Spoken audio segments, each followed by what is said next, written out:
ધ્રાંગધ્રા ફલકુ નદીના પટમાં યોજાતો લોકમેળાની તડામાર તૈયારીઓ શરૂ।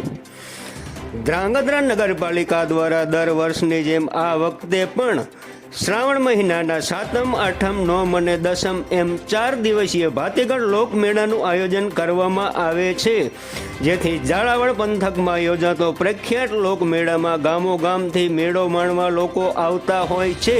ત્યારે આ લોકમેળાનું આયોજન ધ્રાંગધ્રા નગરપાલિકા દ્વારા કરવામાં આવતું હોય છે। ત્યારે નગરપાલિકાના અધિકારી, મામલતદાર કચેરી, પોલીસ અધિકારીઓ, કર્મચારીઓ સહિતનો સ્ટાફ દ્વારા તડામાર તૈયારીઓ શરૂ કરી દેવામાં આવી છે। ત્યારે લોકમેળામાં આવતી રાઇડ્સ ધારકોએ પણ તૈયારી શરૂ કરી દીધી છે।